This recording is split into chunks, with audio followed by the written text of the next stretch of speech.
अस्सलाम वालेकुम। तलाश के साथ हाज़िर अनीक नाजी। आज हमारे साथ स्टूडियो में तशरीफ़ फरमा है जनाब एहसन इकबाल साहब, वफाकी वज़ीर बराए प्लानिंग एंड डेवलपमेंट। बहुत शुक्रिया आप तशरीफ़ लाए। अंजुम न्याज़ ने आज एक कालम लिखा, रोज़नामा दुनिया में छपा, और उन्होंने कहा कि पहले तो उन्होंने एक इन्वेंशन का बताया कि 2045 तक एक टारगेट ये है कि इंसान रोबोट के साथ यानी दिमाग लगाया जा सकेगा और ब्रेन के साथ जिस्म को कंट्रोल किया जा सकेगा। टेक्नोलॉजी यहाँ तक जा रही है। अच्छा, आगे वो आपका जिक्र करती हैं कि मुस्लिम लीग नून के एहसन इकबाल भी तसव्वुराती सोच रखने वालों में से हैं। वो पाकिस्तान का बेहतर मुस्तक़बिल तश्कील देने के लिए कई अशरों से मेहनत कर रहे हैं। ताहम अब जबकि वो वफाकी वज़ीर हैं, अब भी प्लानिंग कर रहे हैं, गोया अमली इक़दामात का हनूज़ वक्त नहीं आया। आगे एक और बात सुन लीजिए। आगे वो लिखती हैं कि उन्होंने वादा किया था आपकी साथी अनुषा रहमान खान ने कि यूट्यूब पर लगाई गई अहमकाना पाबंदी हटा देंगी, लेकिन अब इत्तला आई है कि गूगल ने मुतनाज़ा मवाद हटाने से मुतल्लिक़ पाकिस्तान की दरख्वास्त रद्द कर दी है, चूँकि पाकिस्तान गूगल पर भी पाबंदी लगाने का सोच रहा है। तो अब बताइए, प्लानिंग एंड डेवलपमेंट और दुनिया की होती हुई तरक्की और हम। बहुत शुक्रिया। मैं समझता हूँ कि जो वो उन्होंने बात लिखी है एक हद तक ठीक है, चूँकि 1998 में जब हम हुकूमत में थे तो उस वक्त मैंने कोशिश की वज़ीर आज़म की हदायत पर और उनकी लीडरशिप में कि एक पाकिस्तान को 21वीं सदी में तरक्की देने का ख्वाब देखा जाए, और पाकिस्तान 2010 के नाम से हमने एक प्रोग्राम बनाया। और वो सिर्फ़ एक तसव्वुराती या तख़य्युलाती प्रोग्राम नहीं था, उससे हमने बड़ा एक प्रैक्टिकल प्रोग्राम बनाया था। और उस प्रोग्राम की अगर आप अमली शक्ल देखना चाहें तो किसी हद तक जो हायर एजुकेशन कमीशन और PhD प्रोग्राम्स हैं, ये वो सारे प्रोजेक्ट्स हैं जो हमारे उस प्रोग्राम की एक छोटी सी विंडो थे। आज हम जहाँ पे खड़े हैं, यानी इस ये मेरा सवाल है कि दुनिया जब यहाँ जा रही है, मैं आपको एक और मिसाल देता हूँ। ईरान का जो न्यूक्लियर प्रोग्राम है, उनके सेंट्रीफ्यूज के साथ जो कंप्यूटर उन्हें ऑपरेट करते हैं, वहाँ पे अमेरिका ने वर्म दाखिल की है, जिससे उनके 1000 सेंट्रीफ्यूज तबाह हो गए। जहाँ पे वो तेज़ चलना होता था, वहाँ पे वो स्पीड स्लो कर देता था, जहाँ पे स्लो होना चाहिए तेज़ कर देता था। और इसराइल को अमेरिका ने रोके रखा कि उनके न्यूक्लियर प्रोग्राम को हम डिले कर रहे हैं बाय डूइंग दिस। इसके अलावा और भी मिसालें हैं। अब ये बताइए कि यहाँ पे YouTube बंद है, जैसा अंजुम न्याज़ ने लिखा, और आगे सुनना में अगर ये आए कि गूगल भी बंद हो रहा है, तो फिर आपका विजन नहीं, इस बात की तो मैं तरदीद करता हूँ, गूगल बंद करने का कोई इरादा नहीं है। और YouTube भी चूँकि उस पर बहुत सी लर्निंग है और हमारी नौजवान नस्ल महरूम है बहुत से लर्निंग के अपॉर्चुनिटी से, पूरी दुनिया के लेक्चर्स उसके ऊपर हैं। मैं ख़ुद बल्कि जो स्टैनफोर्ड, हार्वर्ड और दुनिया ऑक्सफोर्ड में जो बेहतरीन लेक्चर्स होते थे प्रोफेसर्स के, वो यूट्यूब के ज़रिए सुना करता था। आपको अब वहाँ जाने की ज़रूरत नहीं है, यहाँ बैठ के आप सुन सकते हैं। लेकिन जो काबिल एतराज़ मवाद था जिसके हवाले से अदालत का भी फ़ैसला है, हम कोशिश कर रहे हैं, चूँकि मिडल ईस्ट में और दूसरी जगहों पर गूगल ने अपनी लोकल कंपनीज़ बनाई हुई हैं, और उन लोकल कंपनियां बनाने के नतीजे में उन्होंने उसका कंटेंट जो है उससे उस मुल्क के हालात के मुताबिक किया है, ढाला है उसे। और हमने भी उन्हें यही कहा है कि इसी तरह की अगर आप गूगल पाकिस्तान इनकॉर्पोरेट कर लें और उसके ज़रिए आप ऐसा जो तौहीन रसालत पे मबनी मवाद है उसे निकाल दें। आप इस हक़ में हैं कि YouTube खोल दी जाए? जी, मैं समझता हूँ कि YouTube जो है उसको फ़िल्टर्स के साथ खोलना चाहिए, चूँकि उसमें बहुत ज़्यादा लर्निंग की मौक़े हैं, और हम अपने नौजवान नस्ल को और अपने बाकी लोगों को भी उन पॉजिटिव चीज़ों से महरूम कर रहे हैं जो यूट्यूब के ज़रिए जो एक्सेस वो ले सकते हैं। अच्छा, अब ये बताइए कि प्लानिंग एंड डेवलपमेंट यानी जो आपके पास है, ये अगेन प्लान्स हैं, नज़रियात हैं, विजन है आपका कोई भी। मैं आपको एक मिसाल देता हूँ। लाहौर में मेट्रो बस का प्रोजेक्ट है, बहुत अच्छा प्रोजेक्ट है। फिरोजपुर रोड बनी, बहुत अच्छी बात है। अंडरपास बना, बहुत अच्छी बात है। जहाँ अंडरपास बना उसके लेफ़्ट हैंड पे जो स्ट्रीट है, अगर आप जाएं तो वहाँ पे उस गली में पानी ही नहीं है। सो वो औरतें जो हैं, अब घड़े तो नहीं होते, तो वो वाटर कूलर सर पे उठा के सरकारी नलके से पानी, झुग्गियाँ भी मौजूद हैं। चिल्ड्रन हॉस्पिटल वहाँ मौजूद है, जहाँ एक एक बेड पे 5-5 बच्चे मौजूद हैं। सो ये एक मिसाल डेवलपमेंट, बट अनइवन डेवलपमेंट। अब आप मिसाल के तौर पे कोई ऐसा सजेस्ट करते हैं प्लान इक्वल डेवलपमेंट का, तो आपके पास बाय लॉ या कॉन्स्टिट्यूशन कौन सी अथॉरिटी देता है कि मुतलका सूबा जो भी हो वो आपकी रिकमेंडेशन को एनफोर्स करे? हमारे पास जो हमने 7 नुकाती प्रोग्राम बनाया डेवलपमेंट का, वो ये है कि पहला उसमें तवानाई है कि तवानाई की सिक्योरिटी हम हासिल करें और एक इंटीग्रेटेड व्यू लें। दूसरा आपकी वजारत, जी, आपकी वजारत के पास क्या बाय लॉ या कॉन्स्टिट्यूशन में आपके पास अथॉरिटी क्या है? आप प्लान कर सकते हैं, आप विजन दे सकते हैं। मैं कह रहा हूं कि अमली इक़दामात करवाने के लिए आपके पास ताकत। देखिए, अमली इक़दामात की सबसे बड़ी ताकत ये होती है कि आपका प्लान काबिल अमल होना चाहिए और दूसरी बात ये कि जिन लोगों ने उस पर अमल करना है आप उनका बाय इन लेकर आए। हमारे पास तरक्याती बजट होता है और उस तरक्याती बजट की एलोकेशन प्लानिंग कमीशन ने करनी है। जब हम एक अपना प्लान बनाएंगे और उसकी तरजीहात तय करेंगे, फिर ये हमारे इख्तियार में होता है कि हम अपनी तरजीहात के मुताबिक डेवलपमेंट फंड को चैनलाइज करें। जो आपने बात की कि मेट्रो जब बनी है और एक तरफ गुर्बत और पानी नहीं है, देखिए डेवलपमेंट के मुख्तलिफ शोबे जो हैं वो म्यूचुअली एक्सक्लूसिव नहीं होते। वैसे तो मतलब अब आप एक अगर हेल्थ का ले लें कि जी इतनी बीमारी है, आप पहले बीमारियां ख़त्म करें उसके बाद तालीम के ऊपर इन्वेस्ट करें, ये नहीं कर सकते। हेल्थ के ऊपर अपने वसाइल जाएंगे, तालीम के ऊपर अपने वसाइल जाएंगे, इंफ्रास्ट्रक्चर के ऊपर अपने जाएंगे। अब आप मेट्रो बस देख लीजिए, लाहौर में अगर ये मनसूबा बना तो ना सिर्फ लाखों गरीबों का इससे भला हुआ बल्कि रोड के ऊपर कंजेशन है वो भी खत्म हो गया। जी एहसन इकबाल साहब, खुदा ना करे, अल्लाह ना करे कोई मजबूर हो कि अपने बच्चों को लेकर वो चिल्ड्रन हॉस्पिटल जाए। जो क़यामत वहाँ गुजरती है और जो बेबसी उनके चेहरों पर है, उनका बच्चा बीमार हो गया, हमारे हम वतन है, हमारे भाई हैं। अगर वहाँ पे अगर आप थोड़ा वक्त गुजारें तो शायद फिर आपको वो सड़क इतनी अच्छी ना लगे जितनी इस वक्त आपको लग रही है। आपने फंड आपने रिलीज़ करने होते हैं, यानी जो आपने प्लान बना के दिया, बट एनफोर्स कराने की आपके पास कोई कॉन्स्टिट्यूशन में ऐसे कोई है नहीं? कॉन्स्टिट्यूशन नहीं, लेकिन हमारे पास जो रूल्स ऑफ बिजनेस में दायरा कार है कि जो फंड्स हम देते हैं उसकी मॉनिटरिंग का भी हमारे पास इख्तियार है। प्रोवाइडेड कि आपका आइडिया प्रोविंशियल गवर्नमेंट बाय करे या नहीं, जो तो सूबे के शोबे हैं उसमें तो सूबा ही करेगा। हम सिर्फ सूबे को तरगीब दे सकते हैं, उनके साथ मिलकर काम कर सकते हैं, लेकिन वफाकी हुकूमत उसी दायरे इख्तियार में काम करेगी जो उसके पास अब रह गया। तो फिर एहसन इकबाल साहब, आपका यानी मुस्लिम लीग की आप एक सीनियर लीडर हैं, आप मुशर्रफ के ज़माने से आपकी स्ट्रगल है, लायक तहसीन है, आपका जो पॉलिसी स्टेटमेंट्स हम आपके यानी आप बताया करते थे हमें, तो ये तो लग रहा है कि एक्सक्यूज़ माई लैंग्वेज, आपको खुडे लाइन लगा दी? नहीं, ये खुडे लाइन नहीं है। मेरे नज़दीक ये पाकिस्तान की सबसे इम्पॉर्टेंट मिनिस्ट्री है और मुझे भी जब वज़ीर-ए-आज़म नवाज शरीफ साहब ने पूछा कि आपको काबीना में लेना चाहते हैं और आपकी क्या प्रेफरेंस होगी, तो मैंने प्लानिंग एंड डेवलपमेंट उनको अपनी प्रेफरेंस दे के दी। और इंशाल्लाह आप देखिएगा कि ये प्लानिंग एंड डेवलपमेंट का रोल आपको मुस्तकबिल में पाकिस्तान की सबसे अहम वजारतों में, मैं आपको एक मिसाल देता हूँ। देखिए, जो तरक्की करने वाले मुल्क हैं वो आज तक नहीं देखते, वो अगले 40 साल तक देखते हैं, 50 साल तक। अहमद, मैं एक मिसाल देता हूँ, आपके प्रीडिसेसर थे अयूब खान के दौर में, उनका एक्सीलेंट काम था इसलिए कि उनके पास एक अथॉरिटी, वो इन्फोर्स करा दिया करते थे, उनके आइडियाज इन्फोर्स होते थे। आइडियाज़ इन्फोर्स होते हैं आपके पावर ऑफ आइडिया से। अगर आपके आइडियाज़ में जान है तो उन्हें किसी कानून और आइन की जरूरत नहीं होती। वैसे तो मैं जब 2010 कर रहा था ना, तो अक्सर लोग कहते थे कि आप इस प्रोग्राम को आइनी तहफ़्फ़ुज़ क्यों नहीं देते, तो मैं उन्हें कहता था कि भाई जिस मुल्क में आइन को तहफ़्फ़ुज़ नहीं है वहाँ पे आइन के अंदर किसी प्रोग्राम का तहफ़्फ़ुज़ क्या करेगा। असल में जो किसी भी प्रोग्राम के पीछे मॉरल अथॉरिटी होती है ना, जो उसकी अपने आइडिया की मेरिट होती है, वो बुनियादी तौर पे नाफिज कराती है। जी हाँ, जी हाँ। अच्छा,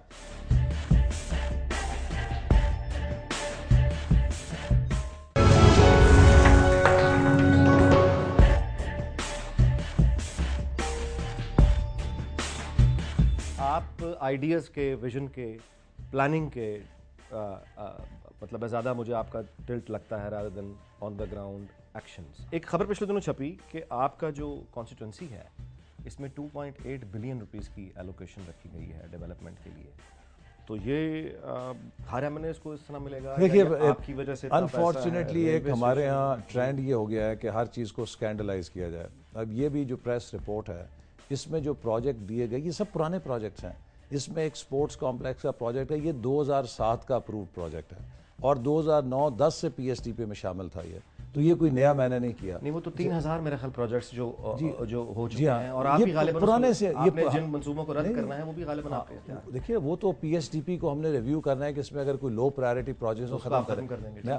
तो ये जो प्रोजेक्ट है ये 2000 नहीं, वो तो अभी किया नहीं, वो तो हमने शुरू करना है। लेकिन 2007 का एक अप्रूव प्रोजेक्ट जो है उसको मेरे खाते में डाला जाए कि चूंकि मैं अब वजीर बन गया हूं तो मैंने वो शामिल कर लिया। I think this is unfair. इसी तरह जो इंजीनियरिंग यूनिवर्सिटी का प्रोजेक्ट है, पिछले साल से शुरू हुआ है, वहां पे क्लासें हो रही हैं, अब सेकंड ईयर के एडमिशन होने लगे हैं, तो ये कहा जाए कि जी मैंने अपनी इलाके में एक नई यूनिवर्सिटी कायम कर दी। This is unfair. ठीक है। तीसरा जो नारोवाल का स्टेशन का प्रोजेक्ट है, that is part of A package के हसन अब्दाल और नारोवाल जहाँ पर सिखों की मुकद्दस मुकामात हैं, चूँकि वहाँ यात्री आते हैं, तो प्रोजेक्ट था कि दोनों जगहों के स्टेशंस को थोड़ा रेनोवेट किया जाए, चूँकि इंप्रेशन मुल्क का बुरा जाता है, उनकी खस्ता हालत है। अच्छा, इलेक्शन कैंपेन में जाहिर है बातें की गई, बड़ी सख्त की गई, की जाती हैं, दुनिया भर में ऐसा होता है, ख्वाब भी दिखाए जाते हैं, गुफ्तगू भी होती है, दावे भी किए जाते हैं, लेकिन जाहिर है कि हुकूमत आने के बाद पूरी दुनिया में होता है। यहाँ पे अब हकीकत ये है कि ड्रोन तो मामला हमारे सामने आ गया, लेकिन ड्रोन पर अब क्या करेंगे? बर्दाश्त अगर नहीं करेंगे, आपने कहा था बर्दाश्त नहीं करेंगे, तो अब क्या करेंगे? जब मैं इससे पहले आपने आखिर में जो एक तबसरा किया ना कि शायद आप तसव्वुर के बंदे, अमल के बंदे नहीं, ऐसी बात नहीं है। देखिए, ख्यालात और एक विज़न जो है वो एक हर बड़ी कामयाबी के पीछे एक विज़न होता है। तो और अमेरिका में या किसी जगह जाएं, सबसे जो वैल्यूएबल पर्सन होता है ना, इज़ द आइडिया मैन। लेकिन मैं अमेरिका में होता है, इस पूरी दुनिया में जहाँ कामयाब मुआशरे होते हैं, आइडिया की सबसे बड़ी कीमत और जान होती है। लेकिन I am not just the idea man. मैं आपको दावत दूंगा, आप नारोवाल आइए।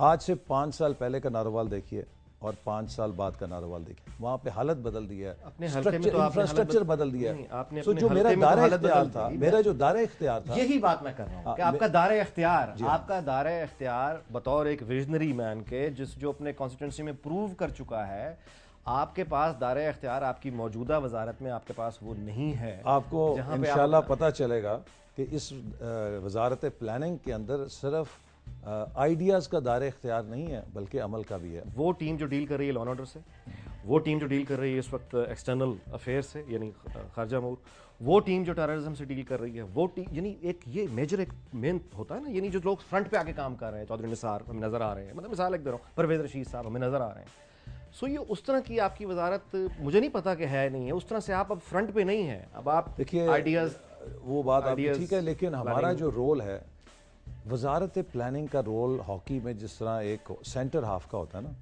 कि सेंटर हाफ का रोल होता है कि वो पूरी फ्रंट लाइन को फीड करे, और अगर आप सेंटर हाफ को निकाल दें तो आपकी पूरी फ्रंट लाइन कोलैप्स कर जाती है।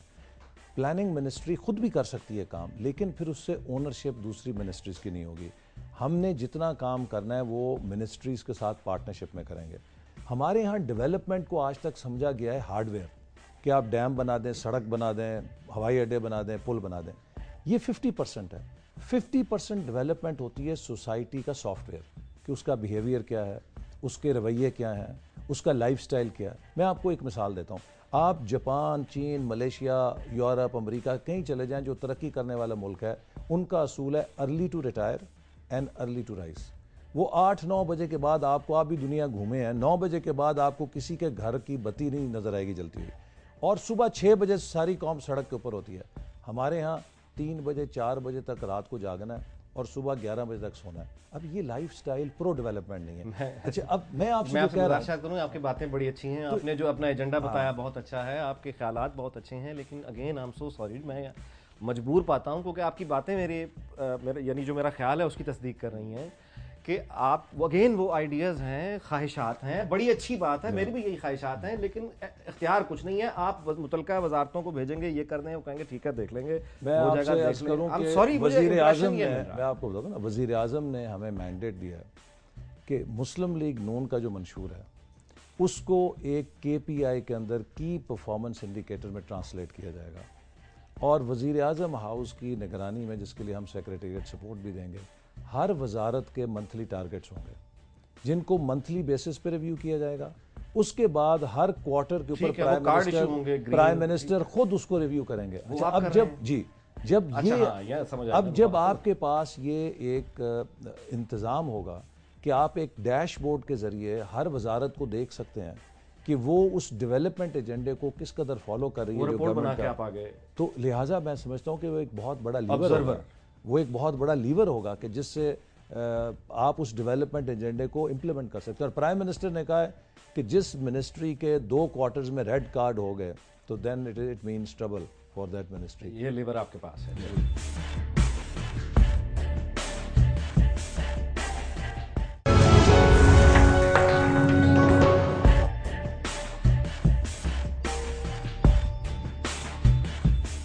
ड्रोन की बात की, चलें छोड़ें, आगे चलते हैं। ड्रोन में भी मैं आपको कहता हूँ, देखिए ड्रोन में हमने बड़ा दो टोक मौकफ लिया और एक बात मैं आपको अर्ज करूं, ड्रोन का इलाज क्या है। ड्रोन के दो तरीके हैं, एक ये कि आप सफारतकारी के जरिए इसको बंद करवाएं, दूसरा ये कि आप मिलिट्री स्ट्राइक करके इस पे करें। अगर आप स्ट्राइक डाउन करते हैं, आपको पता है तो एयरफोर्स चीफ कई दफा कह चुका और इसमें कोई इतनी बड़ी टेक्नोलॉजी की जरूरत नहीं है। मैं गुजारिश करूं, ईरान पे भी एक ड्रोन गया था, वो टेक्नोलॉजी में इतने सुपीरियर थे कि उन्होंने उसको हिट नहीं किया था, ग्राउंड कर दिया था, उसके बाद दूसरा ड्रोन वहां नहीं गया। लेकिन आपके पास है ना प्लानिंग विजन। अब आप देखिए ना, अब आपने बुनियादी तौर पे एक फैसला करना है कि आप दुनिया में किस रास्ते पे चलना चाहते हैं। एक रास्ता है जिससे दुनिया से आप कट ऑफ होकर चले जाएं, ईरान के रास्ते पे आप चलना चाहते हैं, अगर आपके पास उतना तेल है, अपने वसाइल हैं, बिल्कुल शौक से चलिए। आपकी टेक्सटाइल एक्सपोर्ट जो है, एक मिनट मुझे बताइए कि आपकी जो टेक्सटाइल एक्सपोर्ट है उसकी सबसे बड़ी मार्केट कौन सी है? मैं ये नहीं कह रहा कि आप गिरा दें, मैं आपसे मैं ये नहीं कह रहा कि आप वो देखिए, मैं ये भी नहीं कह रहा, मैं आपको ऑप्शंस दे रहा हूं, ये भी होता है, ये भी गिरा। देखे ना, ये तो आपने कहा था कि गिराने का एक ही मतलब है ना, आपने कहा कि ईरान ने मैंने दावा तो नहीं किया था, नहीं मैंने दावा तो नहीं किया, वो तो दुनिया को पता लग जाता है ना, ये दुनिया में अब कोई चीज छुपी नहीं रहती।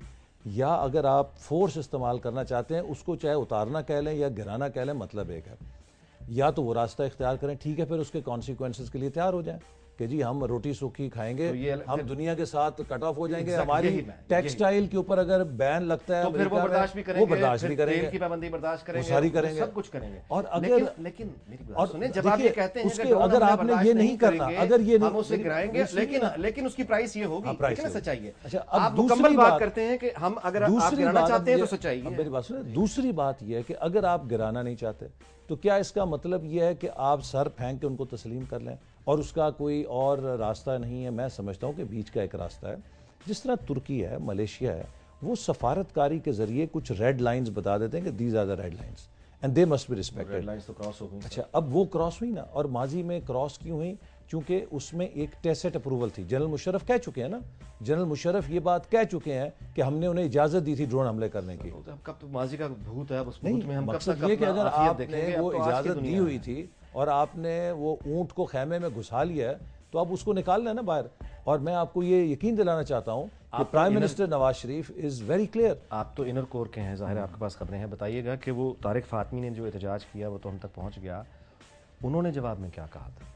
ये तो मेरे चूंकि शोबे में नहीं है वजारत खारजा के मामला, तो मैं इससे अभी इल्म नहीं, लेकिन हमने भरपूर एहतजाज करके उन्हें अपने जो सेंटीमेंट से कन्वे कर दिए। मतलब आप फिर नई बात क्या है? एहतजाज तो हम पहले देखिए, मैं तो एक घर में बैठा एक वोटर हूँ, देखिए मैं तो देख रहा हूँ कि वो जो है उन्होंने भी एहतजाज किया था, ये भी एहतजाज करेंगे, वो भी कहते हैं कि बर्दाश्त नहीं करेंगे, आपको भी वोट दिया बर्दाश्त नहीं करेंगे। एक नीम दिलाना एहतजाज और एक भरपूर एहतजाज, सफारतकारी में वो एक दूसरे की लैंग्वेज समझते हैं। हमारा कोई नीम दिलाना एहतजाज नहीं था सर, वो सफारतकारी की जो ताकत है ना, वो पीछे आपकी इकोनॉमी की और मिलिट्री मसल की स्ट्रेंथ होती है। सफारत में हम क्या कर लेंगे अगर हमारे पीछे? देखिए ना, अब आपने ये भी एक अच्छा पहलू बता दिया। इसीलिए हम कहते हैं कि अगर आप सॉवरेंटी की बात करते हैं, खुद मुख्तारी की, तो उसके लिए हमें अपनी इकॉनमी को मजबूत करना है। इसीलिए हमें इन 5 सालों के अंदर कोशिश करनी है कि अगर हम वो डिग्निटी हासिल करना चाहते हैं कि हम अपनी मईशत को रिपेयर करें। और इसीलिए इस बजट के अंदर हमने चॉकलेट मजीद नहीं खिलाया। हमें भी पता है कि 50% तनख्वाहें हम भी कर सकते थे, कोई इतना बड़ा मसला नहीं है। आप नोट छापें 50 की बजाय 70% तनख्वाहें बढ़ा दें, लेकिन बजट की आपने बात की, देखिए ये भी एक आपने पहले पोजीशन लेते हैं फिर पीछे हो जाते हैं, मैसेज आपका ये चला गया, आप एग्री करें या ना करें। बहुत अर्ली साइन ऑफ वीकनेस क्या है? बहुत अर्ली के दिनों में, और ये एक मैसेज जा चुका है कि आप पर अगर दबाव डाला जाए तो आप पीछे हट जाते हैं। ये इब्तदा हुई है, लेकिन जितने बाकी आपसे डर के बैठे हुए थे ना कि आप आ गए हैं, वो इस वक्त फ्रेश नहीं, ऐसी बात नहीं। देखिए, उसकी भी मैं आपको एक्सप्लेन कर दूं। वजह यह है कि हमें सिर्फ 5 दिन मिले to look into the books. Image जो हुकूमत शेक हुआ या नहीं, हुकूमत की ये तो माने इमेज शेक हुआ या नहीं? अगर हमें अच्छा, ये कोई आइडियल स्टेप था?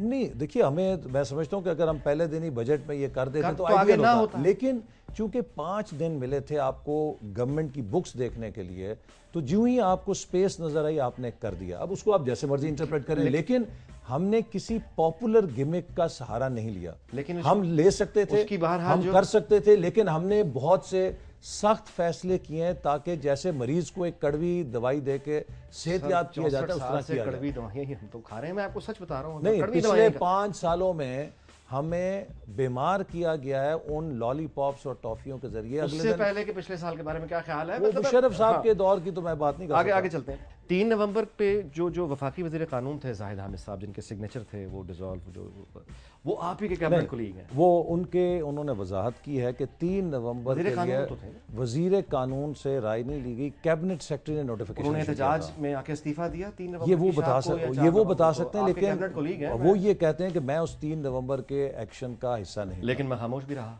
उन्होंने किया तो कुछ नहीं। चलिए 2008 में जब वो नून के प्लेटफॉर्म से आए तो यकीनन उन्होंने अपने उस मौकफ से लोगों के सामने, या ये कि आपको लोगों को जो यानी आपने यूं कहिए कि जो माफ़ करना होता है, गले से लगाना होता है, वो ये मामला कुछ पसंद नापसंद मूड मिजाज का है नहीं। ये इसमें जो लोग बहुत अच्छा है तो चलो ठीक है। देखिए जो लोग माफी हो गई दुनिया के सामने, हाँ वो तो बहरहाल उसमें मुझे भी तहफ़्फ़ुज़ात है।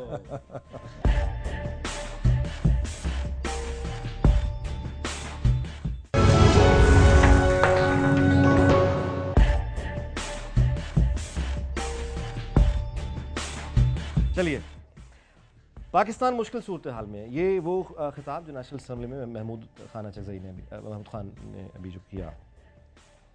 पाकिस्तान मुश्किल सूरत हाल में, चीन जैसा दोस्त हमसे नाराज़ है, ईरान शिकवा करता है, मैं इंतबाह करता हूँ हमारा मुल्क बर्बादी के किनारे पर है, इसे सिर्फ सच बचा सकता है। हमने एटम बम बेचा, इतने फौजी पाकिस्तान के इंडिया से जंग में नहीं मरे जितने अब मर चुके हैं। कर्नल इमाम ने इतराफ़ किया कि हमने 95,000 अफराद को ट्रेनिंग दी और उसका रिकॉर्ड हमने नहीं रखा। हम इनकार करते रहे कि हमने बिन लादेन को हमारे पास पनाह दी हुई है, अमेरिका ने उसे पकड़ लिया। एटमी हथियारों की फ़रोख्त का इल्ज़ाम लगा तो ईरान और लीबिया ने तस्लीम कर लिया। अब ये सारे अल्फाज हैं जो चकज़ई साहब ने कहे, आपके बलूचिस्तान में वो ज़ाहिर है कोलिशन पार्टनर है, आपने उनके लिए बड़ा सेक्रीफाइस भी किया है। ये तमाम बातें जो इन पर आपका रद्द-ए-अमल क्या है? देखिए जो उनकी बातें हैं इसमें हक़ाइक़ कुछ उन्हें हो सकता है मालूम हो, किसी से इख्तलाफ हो सकता है, किसी से इत्तफ़ाक़ हो सकता है, लेकिन एक बात बहुत वाज़ेह है कि पाकिस्तान के आज जितने मसाइल हैं ये वो पॉलिसीज़ हैं जो हमने डिक्टेटरशिप के दौर में परसू की हैं। किसी डेमोक्रेटिक गवर्नमेंट की ये पॉलिसी नहीं रही है कि हम आर्म्ड मुसल्ह गिरोह को तरबियत दे के उसको एक इंस्ट्रूमेंट ऑफ फॉरेन पॉलिसी बनाएं। हमेशा जो सियासी हुकूमतें उन्होंने कोशिश की है कि बातचीत के ज़रिए मसाइल को हल किया जाए, जिसकी सबसे बड़ी मिसाल ये है कि जो ऐलान लाहौर है और जो लाहौर की सफारतकारी है उसमें एक डेमोक्रेटिक गवर्नमेंट थी जिसने इंडिया के प्राइम मिनिस्टर वाजपेयी को लाहौर वो आए और यहाँ पर एक बहुत तारीखी दस्तावेज़ हुई। इसी तरह जो हमारी गवर्नमेंट थी उसने हमेशा अफ़गानिस्तान में कोशिश की कि नॉर्दर्न अलायंस और तालिबान के दरमियान ब्रॉड बेस्ड हुए। और मुझे याद है कि नज़ीर नाजी साहब ने एक कॉलम लिखा ये 12 अक्टूबर 99 के बाद कि 11 या 10 अक्टूबर को गालबन अपनी जो मार्शल लॉ लगा उससे 2 दिन पहले वज़ीर आज़म नवाज शरीफ दुबई गए, अबू धाबी गए, वहाँ शेख नयान से मिले और उनसे ये कहा कि अबू धाबी को, सऊदी अरेबिया को और पाकिस्तान को मिलकर एक बड़ा जिरगा बुलाना चाहिए उलमा का, जिसके नतीजे में हम अफ़गानिस्तान की हुकूमत को कायल कर सकें कि वो अपनी इंतहा पसंद पॉलिसीज़ को रजू करें और इन्हें बंद करें। तो देखिए जो डेमोक्रेटिक गवर्नमेंट्स हैं वो तो हमेशा कोशिश करती हैं कि हम सफारतकारी के ज़रिए पुरअमन तरीके से अपने मसाइल का हल तलाश करें। ये जितनी अस्करियत पसंदी है इस पॉलिसी को डिक्टेटरशिप्स के दौर में फ़रोग़ दिया गया और उसी ने आज पाकिस्तान को दुनिया भर में बदनाम किया है। और अब भी हम कोशिश कर रहे हैं, हमारी पॉलिसी बड़ी दो टोक है कि पाकिस्तान का कोई हक नहीं है कि हम अफ़गानिस्तान के मामलात में मुदाखलत करें। देखिए जिस तरह हम इंडिया से छोटे हैं साइज़ में और हम कहते हैं जी रकबे में छोटे होने से किसी की सॉवरेंटी छोटी नहीं हो जाती, so India must respect our sovereignty. इसी तरह by same token Pakistan has to respect Afghanistan sovereignty. इक़्तिदार और इख्तियार मिल रहा है आपको, मिल चुका है? देखिए अब ये हमारे लिए एक बहुत बड़ा इम्तिहान है। मिल चुका है हमारे पास जो इख्तियार है, हमें इसको रफ्ता रफ्ता ट्रांसलेट करना है कि पाकिस्तान में मैं या किसी भी दुनिया के मुल्क में ये नहीं होता कि आइदर और, ठीक है, पाकिस्तान की सिविल और मिलिट्री लीडरशिप को जो नेशनल सिक्योरिटी ऑब्जेक्टिव्स हैं उनके लिए एक पेज पर होना चाहिए। जो मिलिट्री स्टैब्लिशमेंट है उसके अपने प्लान होते थे, जो सिविल हुकूमत है उसके अपने प्लान होते थे, एजेंसीज के अपने प्लान होते थे। रिलेशनशिप पे आपकी को प्लानिंग है, कर रहे हैं? बिल्कुल है, हम बड़े क्लियर हैं और हम इसके लिए जो डिफेंस कैबिनेट कमेटी है उसको एक फोकल पॉइंट बनाना चाहते हैं। अगर डिफेंस कैबिनेट कमेटी का एक मुस्तकिल सेक्रेटेरिएट हो जिसमें फ़ौज के भी नुमाइंदे हों, सिविल के भी नुमाइंदे हों और वो मुस्तकिल पॉलिसी ऑप्शंस पे काम करें जहाँ सिंथेसाइज हों दोनों के आइडिया, तो फिर मैं समझता हूँ कि बहुत से मामलात में इबाहम और जो दो रंगी है वो ख़त्म हो सकती है। ये जाहिद हामिद वाला मामला सुप्रीम कोर्ट में जा चुका है। अब अगर ये यहाँ से डिस्क्वालिफिकेशन आ जाती है तो आपका रद्दमल क्या होगा? आप कोर्ट का हुक्म तस्लीम करेंगे? देखिए, ये तो कोर्ट में अभी किया है। मैं ख्याल है एक वो सब जुडिस है, उस पर कोई राय नहीं करनी चाहिए। जब कोर्ट का जो भी फैसला आएगा तो हम तो कोर्ट के फैसलों का एहतराम करते हैं। अच्छा, अब अमेरिका और अफगान तालिबान में दोनों को पता है कि बात किससे करनी है। इन्होंने मुल्ला अमर से करनी है, इन्होंने अमेरिका से करनी है, एक स्ट्रक्चर मौजूद है, उनकी तो बातचीत हो गई, हम किससे यहाँ बात करें? देखिए, ये बहुत एक पेचीदा मसला है, क्योंकि अब जो मैं समझता हूँ, जो मालूमात हैं कि बहुत सारे ग्रुप्स पैदा हो गए हैं और सभी तालिबान की टोपी पहन लेते हैं। रियल जो एक तालिबान की फ़ोर्स है जो अफ़गानिस्तान के वाले से, तो वही है मुल्ला उमर साहब वाली, और उससे अमेरिका भी बातचीत कर रहा है। यहाँ पर जो सारे ग्रुप्स हैं, इसमें कुछ लोग तो हैं जो नज़रियाती लोग हैं, फिर इसमें मुख्तलिफ मुकामी तौर पे ग्रुप्स पैदा हो गए हैं। किसी जगह कोई माफियाज़ हैं, उन्होंने भी इस परचम को उठा लिया है। किसी जगह कोई समाजी नामवारी हुई, उससे भी कुछ लोग रिक्रूट निकले, अपने निज़ाम के ख़िलाफ़, मलकों के ख़िलाफ़ बागी हो गए, अपने नवाबों के ख़िलाफ़ बागी हो गए। अब इसमें फिर कई क्रिमिनल्स भी आ गए हैं। फिर इसमें आप ये बात भी देखिए कि इस वक्त जो ट्राइबल एरिया और बलूचिस्तान है, एक ज़माने में जो वस्ती एशिया के अंदर ग्रैंड चेस बोर्ड था, अब इस वक्त सारा चेस बोर्ड बलूचिस्तान और कबायली इलाके पर लगा है। दुनिया की कोई एजेंसी ऐसी नहीं है जो इस खत्ते में नहीं है। इसराइल से शुरू हो जाएं, ईरान देख लें, रूस देख लें, अमेरिका देख लें, हिंदुस्तान देख लें, सऊदीया देख लें, आप नेम एनी कंट्री, सब की एजेंसियां इस खत्ते के अंदर सरगर्म हैं अपने अपने मकासद के लिए। लिहाजा ये एक बहुत पेचीदा चीज़ है। बातचीत उन लोगों से हो सकती है कि जो अमन कायम करने के लिए मेज़ पे बैठने के लिए तैयार हों, जो हथियार छोड़ने के लिए तैयार हों।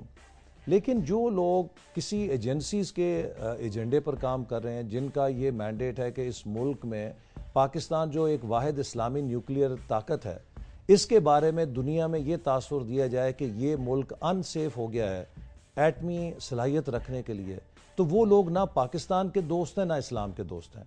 ये किसी गैर मुल्की एजेंडे के आलाकार लाशऊरी तौर पर शायद बने हुए हैं। अगर कोई लोग भुगती का इंतकाम लेने के लिए लड़ रहे हैं, आप उससे देखिए, जनरल मुशर्रफ के ट्रायल की एक बड़ी अहमियत है। जब आप वो ट्रायल करेंगे ना, आधे कबायली इलाके और आधे बलूचिस्तान के लोगों के जख्म पे पहली ऑइंटमेंट रखी जाएगी। ये मैंने तो नहीं करना, ज़ाहिर है आप ही ने करना है, हम देखेंगे आप करते हैं। अच्छा, अब ये जो डेरा भुगती के लोग इस्लामाबाद में बैठे हुए हैं, जो वापस नहीं जा सकते, महीने से ज़्यादा आपको हो गया है, बलूचिस्तान में आपकी ज़ाहिर है क्या बात है? देखिए, इसके लिए बलूचिस्तान के वज़ीर आला आए थे, वो इनसे बातचीत करके गए हैं और वो इस मसले पर काम कर रहे हैं। और चूंकि ये सूबाई हुकूमत का मामला है, मैं उम्मीद करता हूं कि वो इसका हल निकालेंगे, चूंकि वो खुद इन लोगों से मिलकर गए हैं।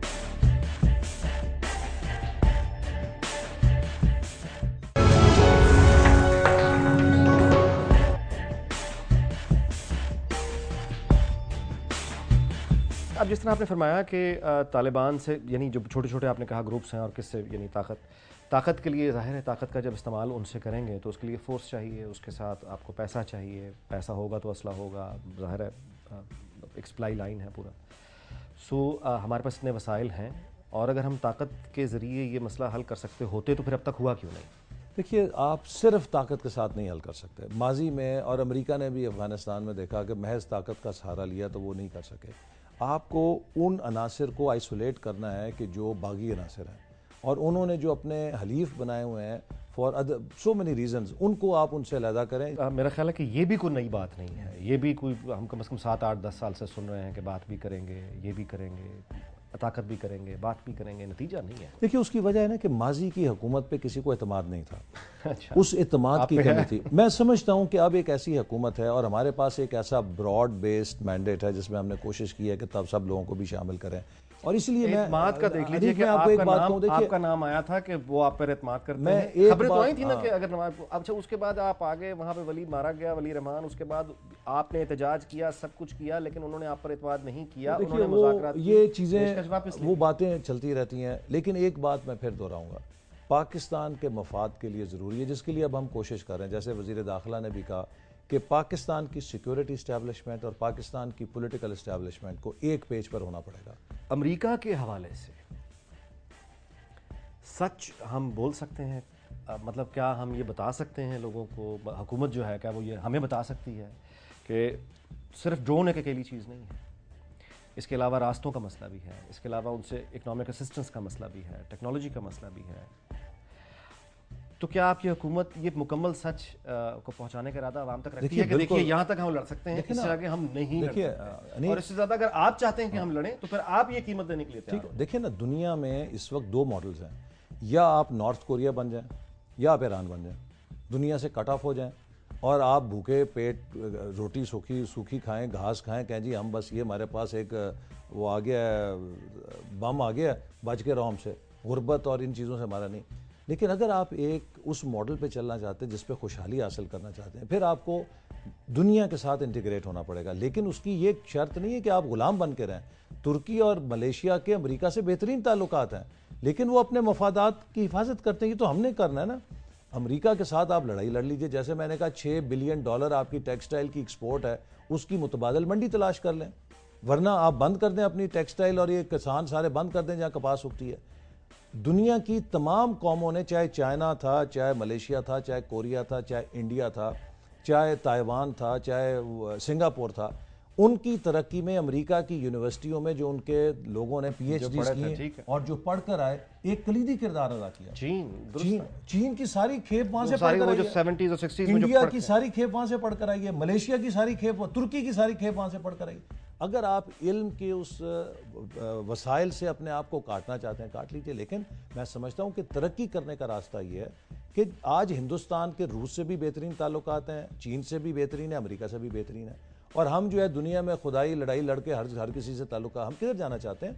हमें अपने कौमी मफादात की निगहबानी करनी है। लेकिन अगर हमने तरक्की करनी है, जिस तरह चीन ने की है, जिस तरह मलेशिया ने की है, तुर्की ने की है, कोरिया ने की है, तो फिर हमें दुनिया के साथ मिलकर चलना होगा और एक इक्तिसादी ताकत बनना होगा। गवर्नर्स कौन से लेकर आ रहे हैं? गवर्नर्स जो है अभी ज़ेरे गौर हैं। अभी उसके ऊपर बलूचिस्तान के अंदर तो हमने वो वाचक जई साहब को किया, जो कि प्लानिंग कमीशन में मेरे साथ रहे हुए हैं, बड़े अच्छे शाइस्ता इंसान हैं, और बाकी सूबों के लिए भी ज़ेरे गौर हैं। इंशाल्लाह बहुत जल्द जिस तरह सिंध में जो आप गवर्नर अपॉइंट करेंगे, ये आप पीपल्स पार्टी उनसे कंसल्ट करेंगे या नहीं? वो तो ऑब्वियसली ये प्रेरोगेटिव जो है वो फेडरल गवर्नमेंट का है। अलबत्ता हम ये बात ज़रूर करेंगे कि जो भी गवर्नर हो वो ऐसा हो कि जो वफाकी हुकूमत की अच्छी नुमाइंदगी कर सके। मोहतरमा बेनज़ीर भुट्टो के कत्ल की बात आई, इन्वेस्टिगेशन की बात आई, चौधरी निसार ने कहा कि हम इंक्वायरी करवाएंगे। So you support that idea? जी बिल्कुल, आई थिंक हमारा ये फ़र्ज़ है कि वो हमारे मुल्क की प्राइम मिनिस्टर थी, और मुझे हैरत है कि पिछले दौर में 5 साल एक हुकूमत जिसके पास तमाम एजेंसियां थीं, तमाम हुकूमत थी और सारे वसाइल थे, और वो कभी कहते थे स्कॉटलैंड यार्ड जाना है, कभी कहते थे अक़वाम मुत्तहिदा जाना है, कितने $1 $100 मिलियन उन्होंने UN इंक्वायरी पे खर्च किए, और उसके बाद आज तक उनके अपने वर्कर्स को नहीं पता चला कि बीबी के असल कातिल कौन थे। इस पर पूरा फिर जरदारी साहब कहते हैं मुझे पता है लेकिन मैंने बताना भी नहीं है। तो मैं समझता हूँ कि ये वो चीज़ें हैं कि जो कौम को पता लगनी चाहिए। भारत के साथ ये जो ताल्लुकात हैं वो किस तरह, यानी आपका वो कोई होता ना कि आपका फ्यूचर का प्लान, रोड मैप क्या है? मियाँ साहब ने एक दफ़ा कहा था कि भारत के और पाकिस्तान के रिलेशन में अगर शुरू में सिर्फ भारत यानी पाकिस्तान को ही वीज़ा एक तरफा ओपन करना पड़े बॉर्डर पे, तो पाकिस्तान को कर देना चाहिए, वीज़ा फीस इतनी आ जाएगी मतलब। तो बताइए, अब इस तरह की कोई प्लानिंग दोबारा से है? जी देखिए, हमें एक बात महसूस करनी चाहिए कि दुनिया का जो तमाम रुझान है वो रीजनलाइजेशन की तरफ है। आज से 10 साल के बाद तकरीबन 85% जो तिजारत है वो इंटर रीजन होगी या इंट्रा रीजन होगी, या खितों के दरमियान होगी या खिते के अंदर होगी।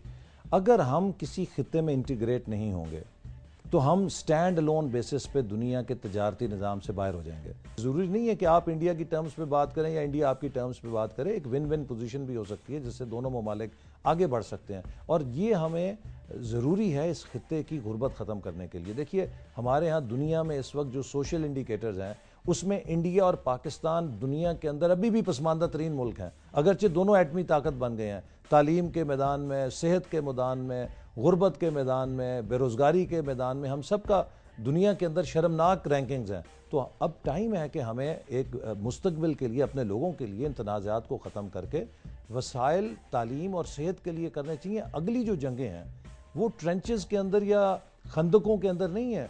अब अगली तो दुनिया की जंगें जो हैं वो लेबोरेटरीज के अंदर और क्लासरूमों के अंदर और टेक्नोलॉजी के जरिए हैं। अब उसके लिए अगर हम 2% तालीम पर खर्च कर रहे हैं तो इसके ज़रिए तो हम इस 19 करोड़ की आबादी को मुस्तकबिल की नेशन नहीं बना सकते। बड़ी प्रोग्रेसिव बातें हैं, बहुत अच्छी, अमेरिका के हवाले से, भारत के हवाले से, सोशल इंडिकेटर्स। तो फिर मियाँ साहब जब ये कह रहे थे इलेक्शन कैंपेन में तायर ला होती उस रिस्क से मौत अच्छी जिस रिस्क से आती हो, परवाज में कोताही, वो किसे मुखातिब कर रहे थे? देखिए, ये वजह यह है कि हमें दुनिया के आगे अपने आप को बेचना नहीं है। आप अपनी खुदी को और अपनी डिग्निटी को प्रिजर्व करते हुए, मैं फिर आपको मिसाल दूंगा। देखिए, तुर्की की मिसाल आपके सामने है। उसने एक बड़े डिग्निफाइड पोस्टर के साथ, टर्की का सफर शुरू होता है 1920 से, और टर्की का सफर जब 1920 से शुरू होता है तो फिर वो, अब उस अगर मैं डिटेल में चला जाऊंगा तो नहीं, मैं फिर उन्होंने कौन कौन सी मौजूदा क्या क्या उन्होंने सोशल कंडीशंस, उनकी जो मौजूदा हुकूमत है ये अब तीसरी टर्म में जा रही है। उन्होंने टर्की के अंदर बेहतरीन, उनको एक बेसिस, उनको एक लिबरल सेकुलर बेसिस मिली हुई थी, टूरिज्म उनका बहुत आगे था। लेकिन उनकी मईशत की हालत देखिए कहाँ थी। उन्होंने अपनी मईशत को उठाया, अमेरिका के साथ भी ताल्लुकात बेहतरीन रखे, लेकिन जब इराक के ऊपर हमले का वक्त आया, जबकि अमेरिका के सारे प्लान्स नॉर्थ के अटैक के उनके बेसिस से थे, वो कहा जी हमारी पार्लियामेंट और लोग इसकी इजाज़त नहीं देते। अमेरिका को सारे प्लान्स चेंज करने पड़े। लिहाजा जैसे मैंने कहा कि नेशंस को अपनी रेड लाइंस अगर तो पार्लियामेंट मनमानी आती हो, पार्लियामेंट आपकी है, मेजॉरिटी जी आपके हाँ, पास अभी है, इन चीज़ों को हवाले से इन चीज़ों लेजिस्लेशन कीजिए, इन चीज़ों को हम ठीक करेंगे, क्योंकि ये माजी का लेजिस्लेशन या असेंबली में आप ये 2018 में इंशाल्लाह जब हम मिलेंगे तो आप इस बात का उसके पीछे ही मिलेंगे। ऐसा नहीं, मकसद ये कि 5 साल होने दीजिए। ये चीज़ें ऐसी नहीं होती कि बिजली का स्विच ऑन किया तो एकदम बिजली रोशन होगी और बंद किया तो अंधेरा हो गया। ये जो मलबे होते हैं इनको आप बतदरीज एक तदरीजी अमल से ठीक करते हैं ना, रफ्ता रफ्ता करके। और हम हर आने वाले दिन अपनी लॉस्ट सॉवरेनिटी और ख़ुद मुख्तारी को हासिल करने के लिए एक एक कदम आगे बढ़ रहे हैं। और इंशाल्लाह ताला इन 3, 4, 5 सालों के अंदर आपको एक खुददार, खुद मुख्तार और खुशहाल पाकिस्तान का जो हमारा तसव्वुर था नज़र आएगा कि हमने उसकी तरफ पेशरफ्त की है। Thank you sir.